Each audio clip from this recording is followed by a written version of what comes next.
부족해? 그럼 내가 더 줄게. 차려. 슬기야. 일어나 비타민이었어.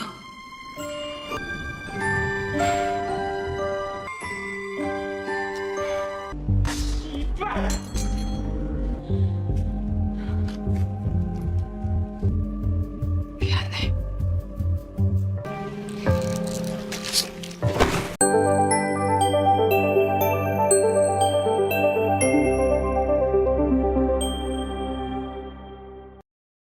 Saat ini, Sulgi dan seluruh siswi Jehwa tengah menghadapi ujian semester. Sulgi tampak tidak lagi mengonsumsi obat, sehingga ia terlihat kurang fokus dan panik selama ujian berlangsung.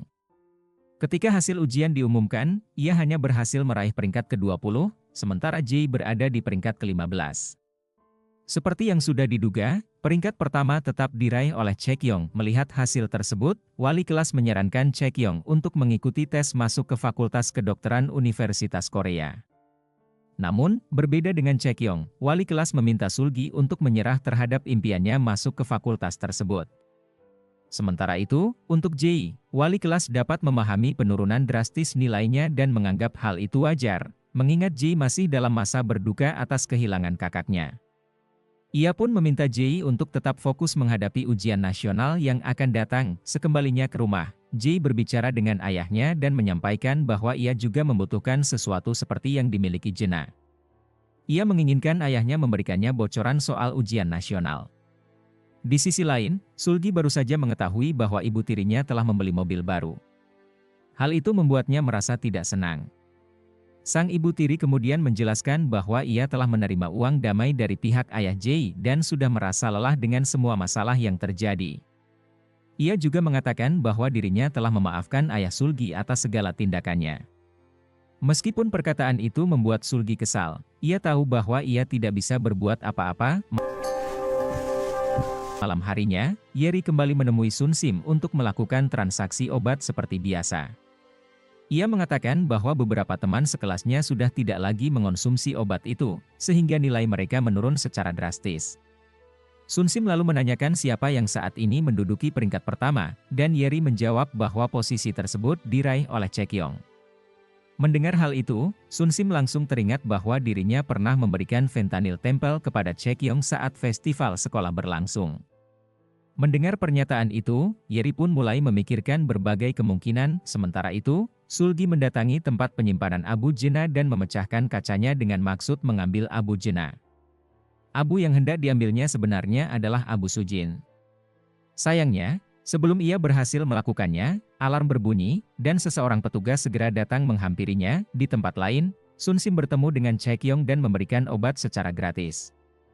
Ia mengatakan bahwa Sulgi pernah meraih peringkat pertama berkat obat tersebut.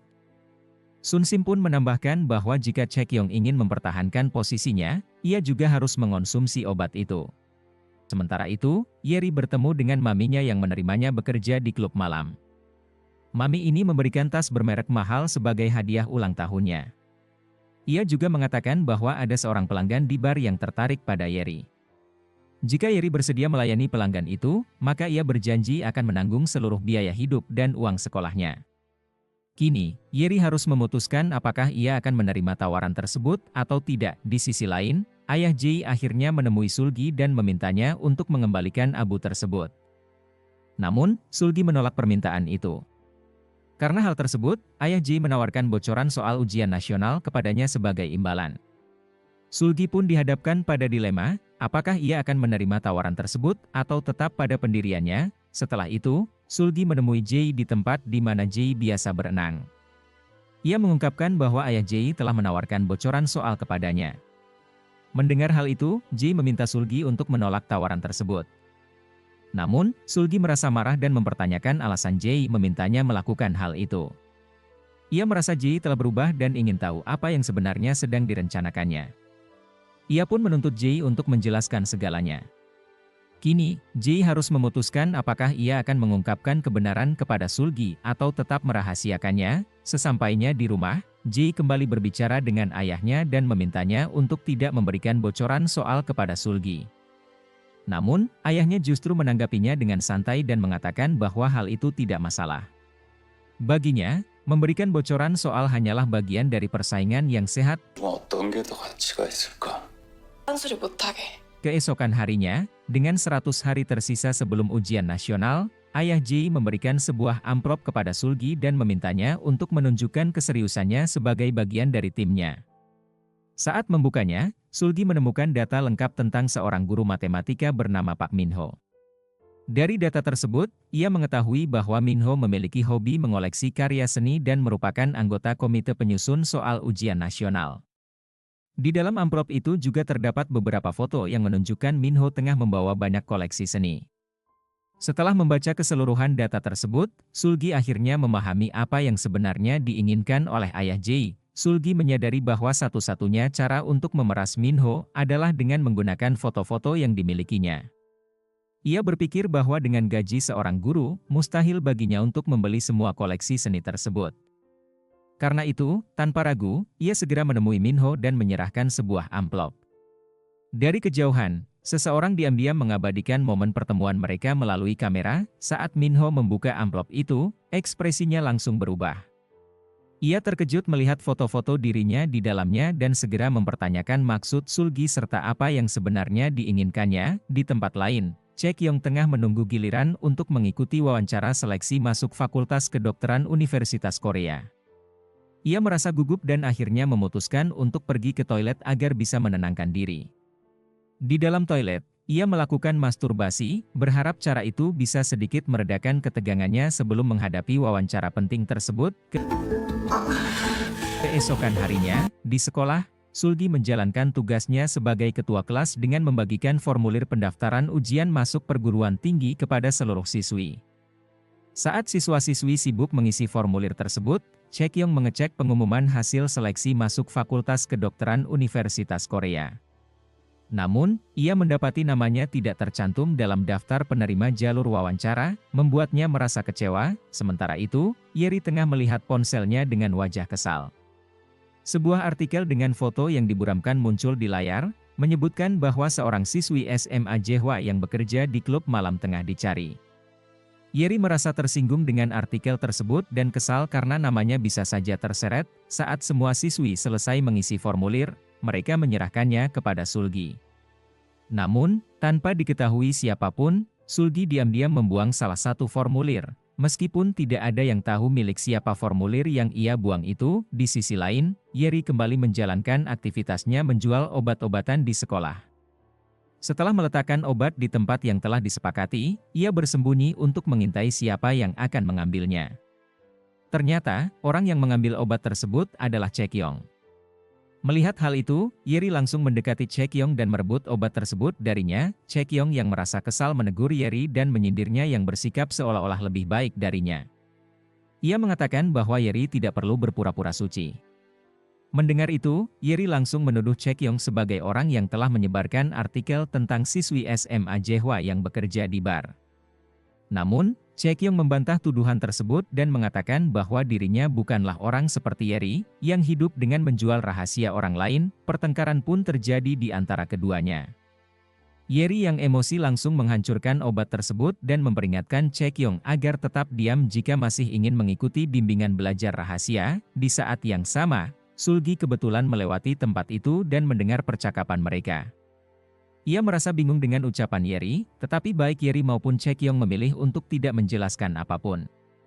Keduanya kemudian meninggalkan tempat itu tanpa memberi penjelasan kepada Sulgi. Malam harinya, Sulgi mendatangi rumah Chae-kyung dan terkejut saat melihat anjing peliharaan Jae ada di sana. Ia langsung berlari menuju tempat Jae berada untuk mencari tahu alasannya. Chae-kyung pun akhirnya menjelaskan bahwa Jae sendiri yang memintanya untuk mengadopsi anjing tersebut. Sebagai imbalan, Jae bersedia memberikan akses kepada Chae-kyung untuk mengikuti bimbingan belajar rahasia. Sulgi kemudian segera pergi ke kolam renang tempat Jae biasa menghabiskan waktu. Setibanya di sana, ia melihat Jae tengah bersiap melompat ke dalam air dengan posisi yang tinggi.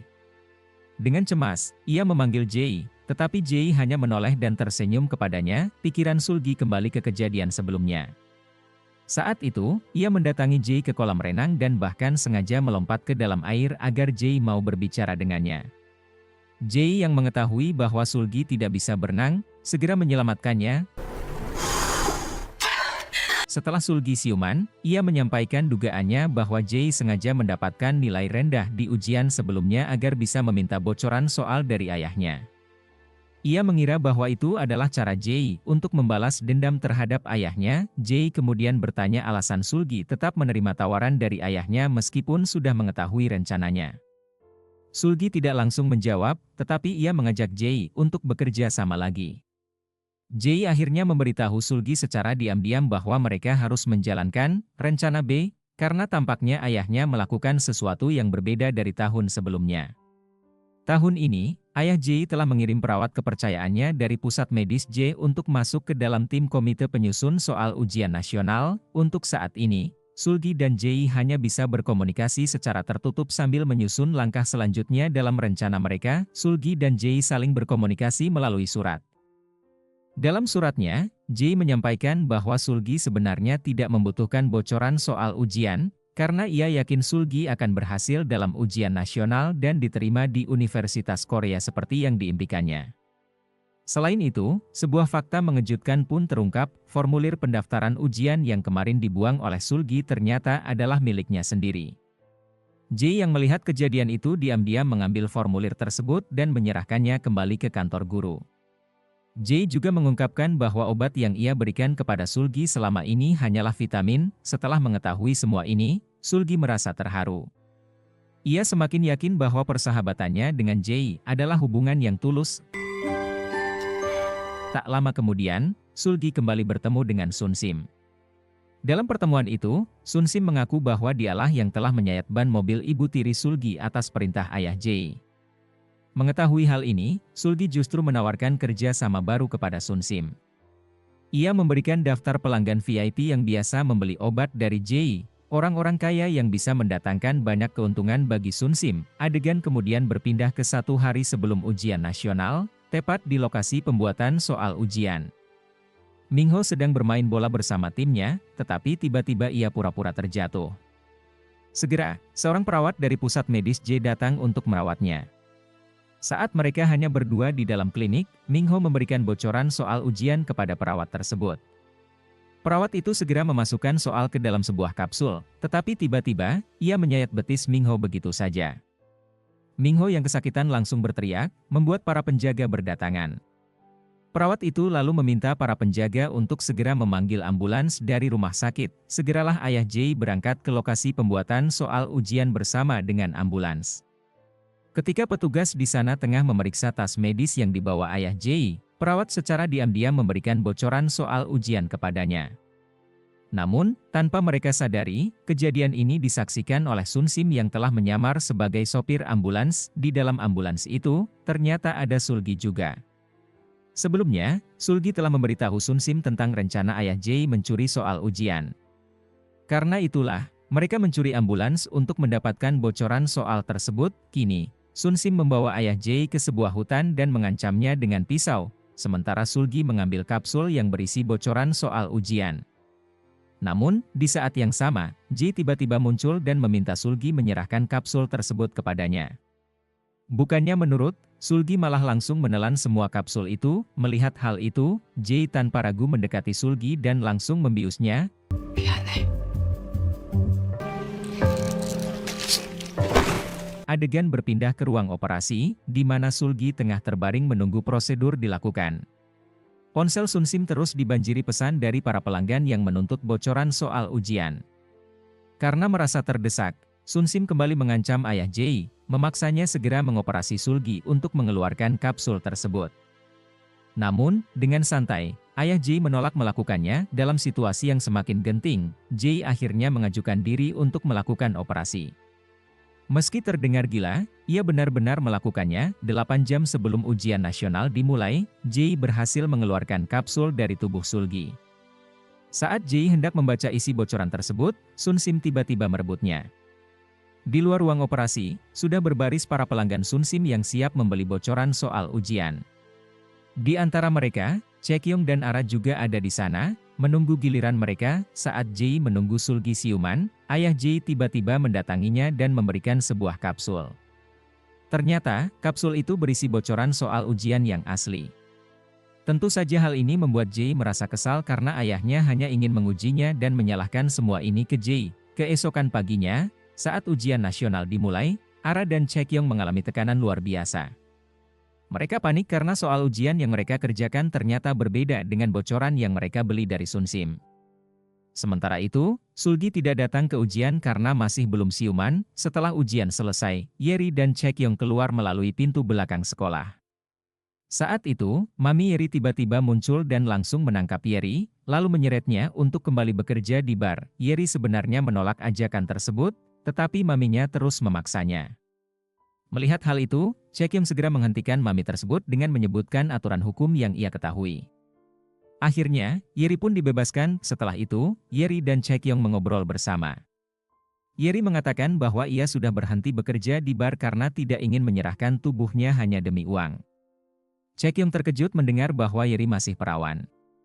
Yeri pun menyarankan agar Chaekyong masuk fakultas hukum daripada fakultas kedokteran.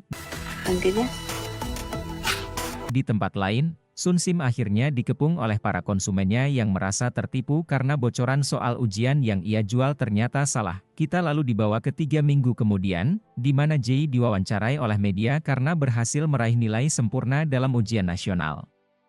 Begitu juga dengan ayah Jae yang diundang di sebuah acara televisi karena prestasi putrinya. Pada malam harinya, Jae mendatangi kamar Jena sambil mengenakan rompi pelampung. Ia kemudian mengajak Jena untuk melompat ke sungai, bahkan menyiarkan aksinya secara langsung di media sosialnya. Berita ini langsung viral dan ayah Jae yang sedang diwawancarai juga ikut terkejut akan berita putrinya tersebut. Tim penyelamat segera mencari Jae di tempat kejadian. Sulgi, Chaekyong, dan Yeri pun datang ke lokasi, tetapi tim penyelamat hanya menemukan Jena.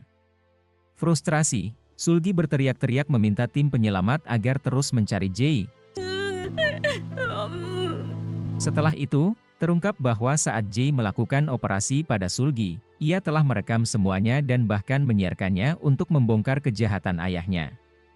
Media pun langsung heboh memberitakan bagaimana Jae telah melakukan operasi ilegal, mencuri soal ujian nasional, dan melakukan berbagai aksi lainnya dengan bantuan sang ayah. Lebih lanjut, media juga mengungkap bahwa ayah Jae tidak hanya mencuri soal ujian nasional tahun 2025, tetapi juga tahun sebelumnya. Bahkan, dalam prosesnya, ia menghabisi nyawa ayah Sulgi. Fakta bahwa ayah Jae juga menjadi dalang di balik kematian Jena pun terungkap. Akhirnya ayah Jae ditangkap oleh polisi untuk mempertanggungjawabkan perbuatannya. 6 bulan kemudian, ayah Jae masih terus mencari Jae, bahkan selalu memeriksa setiap jasad baru yang ditemukan. Sementara itu, Yeri ditawari oleh produser terkenal untuk menjadi penulis karena keberaniannya menulis kecurangan ujian nasional sekolahnya. Chaekyong akhirnya memilih untuk masuk jurusan hukum, dan Sulgi kembali belajar agar bisa mengikuti ujian paket C dan melanjutkan kuliah. Suatu malam, saat Sulgi sedang belajar, ia tiba-tiba bermimpi tentang Jae. Ia pun bergegas keluar rumah dan menemukan sebuah kotak di depan rumahnya. Di dalamnya terdapat sepasang sepatu dan sebuah amplop berisi gantungan kunci Universitas Korea. Melihat itu, Sulgi yakin bahwa sepatu tersebut adalah pemberian Jae. Di dalam amplop itu juga ada sebuah foto jembatan panjang dengan laut terbentang di depannya. Sulgi tersenyum melihatnya, sementara itu, di jembatan yang sama, Jae terlihat bermain skateboard dan tersenyum. Drama ini pun berakhir di sini.